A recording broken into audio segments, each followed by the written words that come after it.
Our next step is to go ahead and repeat this process on OpenSea. So let's head over to OpenSea and go ahead and get started. So same thing as we did before, we actually log in using MetaMask. So I'll use the MetaMask wallet to log in, or I can directly use my Coinbase wallet. OpenSea actually supports the Coinbase wallets. I'm going to stick with MetaMask for now.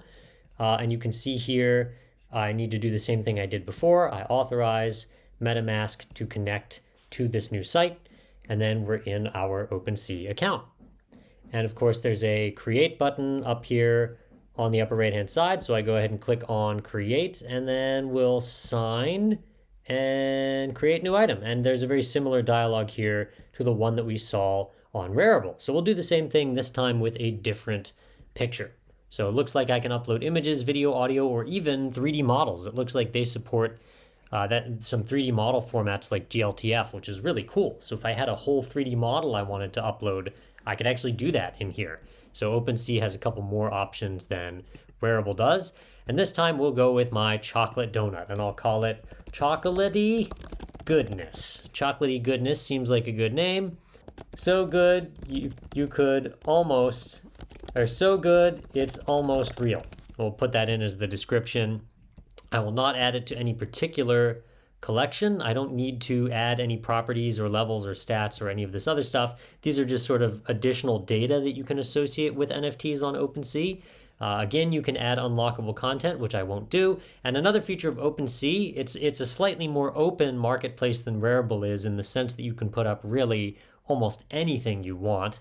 Rarible has more limited terms of service. OpenSea is, well, it's more like the open sea, if you will. So I can put explicit content on here, or even pornography. In my case, this is just a donut, so I don't need to tick this radio button here. If you were selling something a little bit more adult, you might want to tick that box. And I will set the supply to 1. There will be 1 of this NFT, and we will use the Ethereum blockchain. Great, so I will go ahead and click create, and we'll go through the signing process again, just like we did on Rarible. Great, you created Chocolatey Goodness. Right, so we're now actually ready to list the item for sale. We're not quite done yet. We actually have to set up an auction or set a fixed price for the item, and then we can list it for sale. So the way that most things are sold on OpenSea is actually through a timed auction. So in this case, you set a minimum starting price, and then you set a time limit like 7 days or 2 weeks or whatever, and give people an opportunity to bid for the item. In my case, actually, you know what? Let's stick with fixed price. I like doing a fixed price.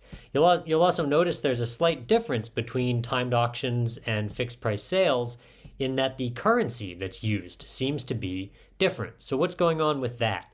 So if I choose timed auction, the price is listed in something called WETH, or wrapped Ethereum. This is because in the auction format, you need a way to guarantee that the people placing the bids can actually pay up. So you have them convert their Ethereum in advance to this sort of pre-prepped package of Ethereum, the wrapped Ethereum, that will then be released if they win the auction. This keeps people from bidding more money than they have, or from backing out of the auction later. So fixed price, you use regular Ethereum. Timed auction will use this wrapped ETH, but it really doesn't matter to you as a seller which one is used. You still get paid in Ethereum. So let's go ahead and just go with fixed price. I'll set the price to 0.001 Ether, which is about $4.50, $4 to $5, depending on the day. The price can fluctuate. Right now, it's about $4. And we'll set the sale duration to be 6 months. And you can see, of course, just like with Rarible, OpenSea is going to charge me a service fee for processing the transaction. And then I have to click complete listing. And this is where you'll notice something interesting.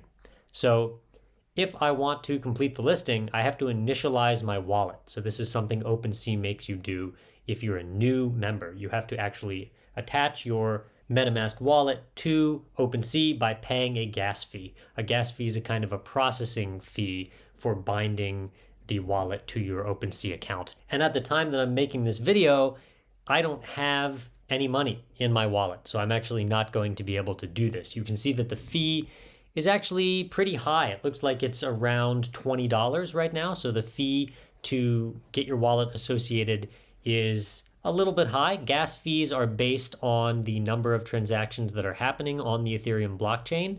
As Ethereum becomes more popular, the gas fees have tended to rise. But luckily, this is a one-time fee. Once you pay the fee, the wallet is set up and then you're done and you can confirm your item for sale.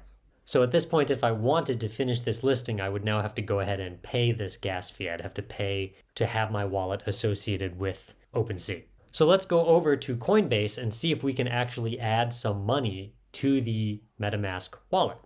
So I'll go close this for a second. We'll decline that gas fee for the time being, and I'll go ahead and go back to Coinbase and we'll go to send, and we'll try to send maybe $20 or $30 worth of Ether over to MetaMask. So I'll click on the MetaMask plugin.